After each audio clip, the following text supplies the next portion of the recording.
अस्सलाम वालेकुम। मुझसे एक सवाल पूछा गया है कि एक अमूमी रवैया है अदम बर्दाश्त, तो उस पर बात की जाए। और मेरे एक बहुत अज़ीज़ मेरे स्टूडेंट भी हैं और मेरे दोस्त भी हैं, अब माशाल्लाह कंसल्टेंट हैं, उन्होंने मुझे ख़ुसूसी तौर पे कहा है कि इस बारे में बात करूं। तो मैंने थोड़ा भी गौर किया। तो पहली बात तो जो मैं अर्ज़ करना चाहता हूँ ना कि इसमें तो कोई शक नहीं कि अदम बर्दाश्त एक रवैया है जो माशरे में मौजूद है और हमारे माशरे में बहुत ज़्यादा मौजूद है। और रोज़ आप इसका मुज़ाहरा देखते हैं, सड़कों में देखते हैं, दफ्तरों में देखते हैं, घरों में देखते हैं। तो इस पर तो बड़ी लंबी बहस की जा सकती है और हम इस बात के ऊपर बड़ा तबसरा कर सकते हैं कि ये बहुत गलत रवैया है। लेकिन अहम बात ये नहीं है कि हम इस बात को उजागर करें, ये तो हम सबको मालूम है। असल ये है कि इस रवैये को तब्दील कैसे किया जाए। इस सिलसिले में एक बहुत ज़रूरी क्लैरिफिकेशन और मैं ये देना चाहता हूँ कि जो मैं गुफ्तगू कर रहा हूँ ना, ये इस मौजू पर नहीं है कि जो लोगों में अदम बर्दाश्त है उसको कैसे ठीक किया जाए। क्योंकि जितनी जिस्मानी बीमारियां हैं वो एक डॉक्टर तशख़ीस करके उसका नुस्खा दे के लोगों का इलाज कर सकता है, मगर वो तमाम प्रॉब्लम जो इमोशनल हैं, जो साइकोलॉजिकल हैं और जो सोशल हैं, ये बहुत डीप सीटेड प्रॉब्लम होते हैं।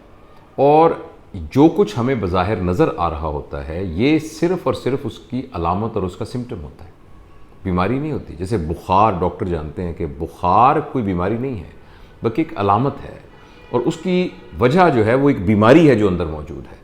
तो बुखार को उतारने के लिए पैरासीटामोल और इस तरह की गोलियां आप दे सकते हैं, मगर वो सिर्फ अलामत को दूर करेंगी। जब तक असल बीमारी, अगर वो नमूनिया की वजह से बुखार है, जब वो पेशाब की नाली की सोजिश है उसकी वजह से बुखार है, या मलेरिया की वजह से बुखार है, जब तक ओरिजिनल बीमारी को आप इलाज नहीं करेंगे तो वो बुखार नहीं ठीक होगा। इसी तरीके से ये जो हमारे बिगड़े हुए रवैये हैं, ये रवैये बुनियादी तौर पर सिर्फ अलामात हैं। और सिर्फ ऐसा कहने से कि तुम ठीक हो जाओ, आइंदा तुम्हें ऐसे नहीं करना चाहिए, अच्छा जी आइंदा मैं ऐसा नहीं करूँगा, तो ऐसा करने से ये रवैये कभी भी ठीक नहीं होते। इनकी रूट कॉज को समझने की ज़रूरत है और उसको एड्रेस करने की ज़रूरत है। तो मैं ये अर्ज़ करना चाह रहा था, क्लैरिफिकेशन ये है कि ये गुफ्तगू उन लोगों के बारे में नहीं हो रही जिनका रवैया बहुत ख़राब है और हम ये चाहते हैं कि वो ठीक हो जाए। ये गुफ्तगू मेरे बारे में और आपके बारे में हो रही है। आप और मैं अगर चाहें तो अपने इस रवैये को तब्दील कर सकते हैं, और अगर हम पूरे माशरे के अंदर अदम बर्दाश्त के रवैये को ठीक करने की कोई मुहिम चलाना चाहते हैं तो उसकी बुनियाद हमें और उसकी जो इब्तदा है हमें अपने आप से करनी पड़ेगी। तो लिहाजा इस गुफ्तगू में बिल्कुल ये ना सोचिएगा जब ये मैं गुफ्तगू कर रहा हूँ कि हाँ हाँ बिल्कुल ये जो बात कही जा रही है फ़लाँ बंदा भी ऐसा है ना, देखिए फ़लाँ ने भी ऐसा किया ना, ये फ़लाँ के बारे में गुफ्तगू नहीं है, ये गुफ्तगू मेरे बारे में है और ये गुफ्तगू आपके बारे में है। ये तो थी इसकी तमहीद।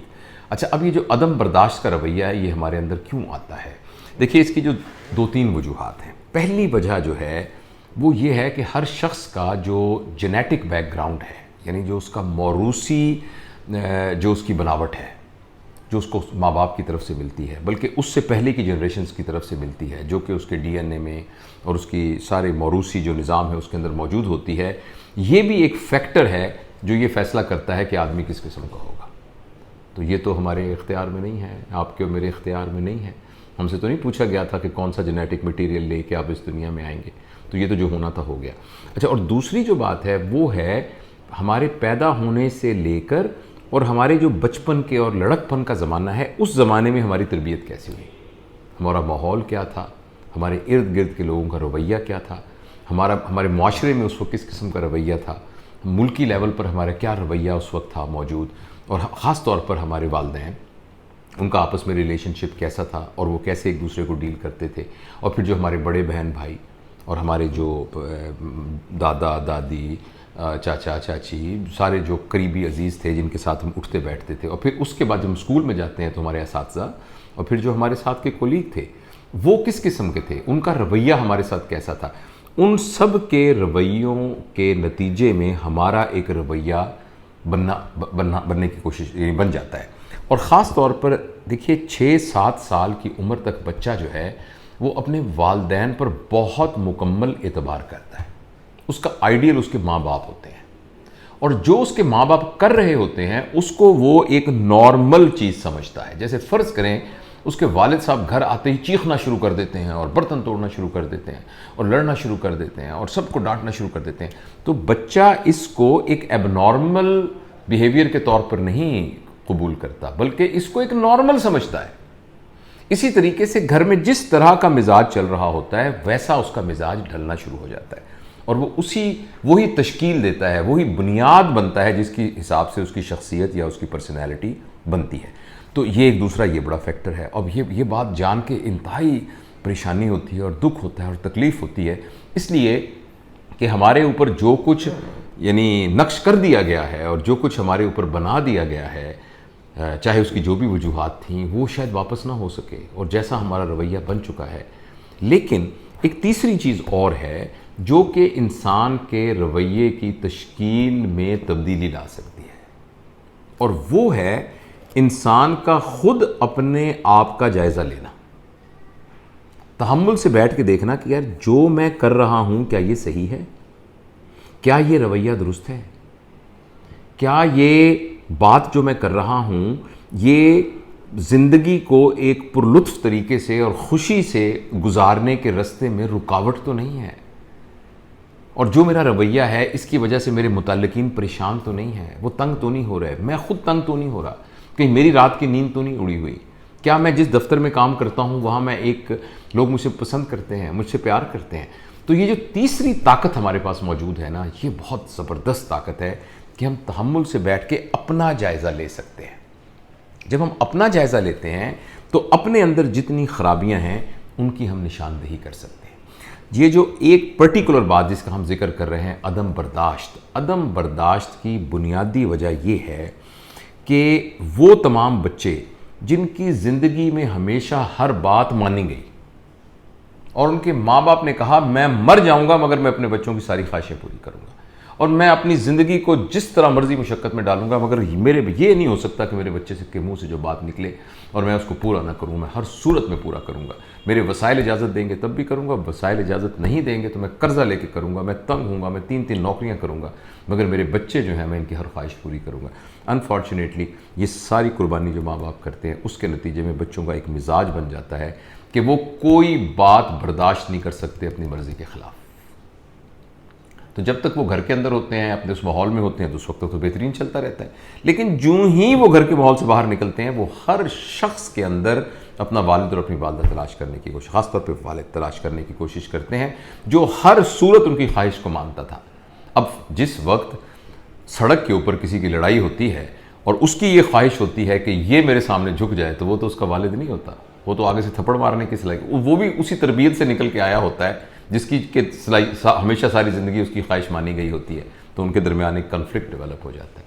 इसी तरह जब वो स्कूल में जाते हैं, इस तरह जब वो दफ्तर में जाते हैं, इस तरह जब वो अपनी नॉर्मल रूटीन में जाते हैं, तो वो एक मिसफिट हो जाते हैं। लिहाजा हर वो शख्स जो अपने अंदर से एक वजह अदम बर्दाश्त की ये है, एक ये वजह। दूसरी अदम बर्दाश्त की एक वजह जो है वो हमारी कैपेसिटी का कम होना है। हम में से हर शख्स जो सलाहियत रखता है, जो अहलियत रखता है, जो कॉम्पिटेंट है, वो जो काम करता है उसको काम करना आता है, इस बात का बहुत इम्कान है कि वो उसके अंदर बर्दाश्त का मादा ज़्यादा होगा। और जो शख्स इनकॉम्पिटेंट होगा वो हमेशा अदम बर्दाश्त का शिकार हो जाएगा, क्योंकि जब वो कोई काम, जैसे फॉर एग्जांपल दफ्तर में एक शख्स काम कर रहा है, जब वो काम प्रॉपर नहीं कर सकेगा तो लोग उसे कहेंगे तुम नहीं करते, तो उसको उसका जो बर्दाश्त है वो जवाब दे जाएगी और वो अदम बर्दाश्त की वजह से गुस्से के साथ, नाराज़गी के साथ, परेशानी के साथ रिएक्ट करेगा। तो इनकॉम्पिटेंस जो है ये दूसरी रीज़न है अदम बर्दाश्त की। तीसरी रीज़न मेरे ख्याल के अंदर अदम बर्दाश्त की वो है कि वो लोग जिनकी ईगो बहुत हाई होती है। ईगो के बारे में एक लंबी बात मैं पहले कर चुका हूँ।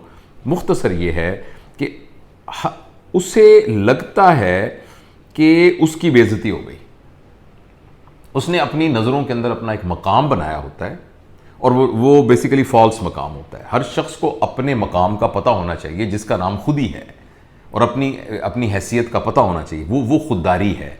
लेकिन उसने अपना एक फॉल्स मकाम बनाया होता है। उसने ये कहा होता है कि ये मेरी बेइज्जती हो गई। और जब भी लड़ाई झगड़ा और अदम बर्दाश्त की कोई नौबत आती है तो वो इस बात पर आती है, इसने ये जो फिक्रा कहा है, इस फिक्रे की वजह से मेरी बेइज्जती हो गई। और वो अपनी उस इज्जत को बरकरार रखने के लिए उसको एग्रेसिवली डील करता है, और जो उसने फिक्रा कहा होता है उससे 10 गुना बुरा फिक्रा बोलता है, इस दलील के साथ कि चूंकि इसने पहले मुझे ऐसे कहा था लिहाजा मुझे हक बनता है कि, हालांकि वो उससे ज्यादा बुरा फिक्रा होता है और उससे ज्यादा जुर्म उसने किया होता है जो कि जिसने जुर्म इनिशिएट किया होता है। तो तीसरी वजह यह है कि ईगो इंसान की बहुत हाई होती है। तो लिहाजा मैं, जो मेरे दोस्त जिनके कहने पर मैंने ये कहा है, और आई एम श्योर कि ये मुझसे भी रिलेट करता है और आपसे भी रिलेट करता है, मैं इस बात को ख़त्म करते हुए समराइज़ करते हुए ये कहता हूँ कि आप फौरी तौर पर ना अपने ज़हन दिमाग से ये निकाल दें कि मैंने बाकी लोगों के अंदर अदम बर्दाश्त को ख़त्म करने के लिए कोई मुहिम, कोई तबलीग शुरू करनी है। अदम बर्दाश्त आप अपने आप से शुरू करें। अदम बर्दाश्त का यानी करेक्ट करना, उसको अपने आप से शुरू, मैं अपने आप से शुरू करूं, आप अपने आप से शुरू करें, और उसके लिए तहम्मुल से दिन में 10-15 मिनट निकालें और देखें कि आपके अंदर कहीं बगैर वजह की ईगो तो नहीं है, ऐसे ही आपकी बेइज्जती तो नहीं हो जाती।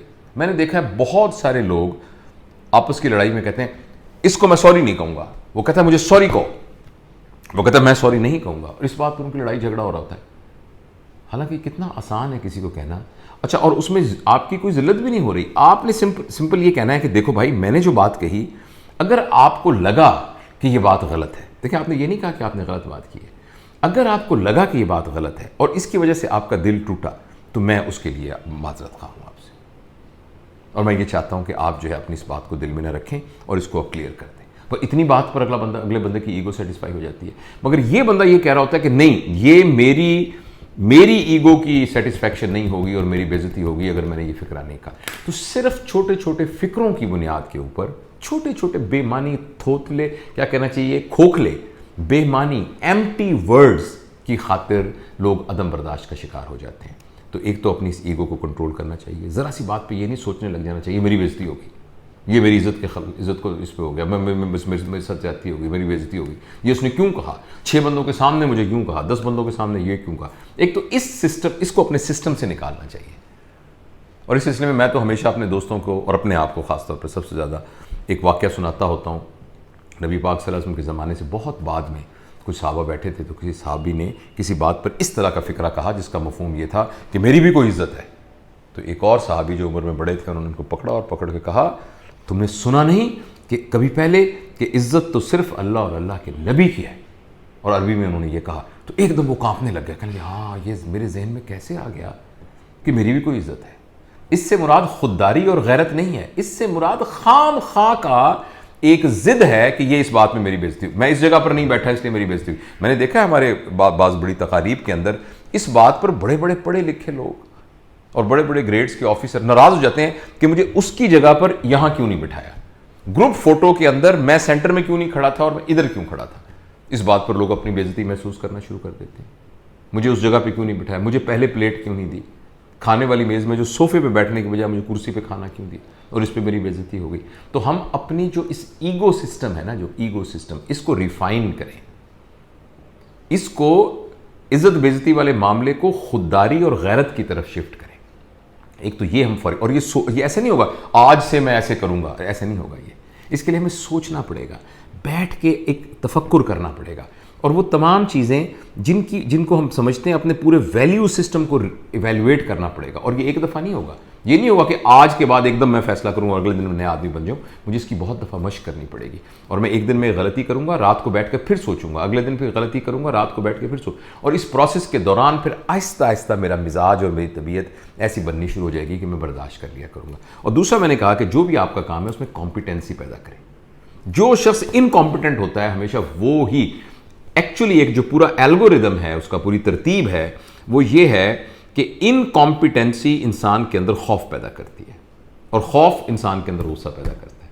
गुस्सा, खौफ, जो गुस्सा है वो खौफ की अलामत है। लोग समझते हैं गुस्सा बहादुरी की अलामत है। बहादुर आदमी को तो गुस्सा आता नहीं है, बहादुर आदमी के तो इख्तियार में सब चीज़ें होती हैं, उसे तो अपने आप पर एतबार होता है। जो शख्स बहुत गुस्से वाला होता है और आपको लगता है कि ये बड़ा ताकतवर है, वो बेचारा बुनियादी तौर पर बुज़दिल होता है, और उस बुज़दिली की बुनियाद इनकॉम्पिटेंसी होती है।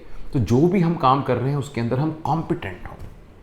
अगर आप दफ्तर में काम करते हैं तो आपको दफ्तर का सारा काम आना चाहिए, और अपनी स्किल को, अपने नॉलेज को, अपने एटीट्यूड को बढ़ाने की कोशिश करें। तो ये कुछ चीज़ें हम कोशिश करेंगे, तो इंशाअल्लाह अज़ीज़ खुद ब खुद ऑटोमेटिकली अंदर से हमारे अंदर एक एतवार पैदा होगा, एक बर्दाश्त पैदा होगी, और जब हम लोगों के साथ इंटरेक्ट करेंगे तो हम उस तरीके से, ओछे तरीके से और एक बदतमीज़ी के साथ और एक रूड तरीके से नहीं करेंगे, बल्कि एक सोबर तरीके से और रिस्पेक्टेबल तरीके से उनसे बात करेंगे। शुक्रिया।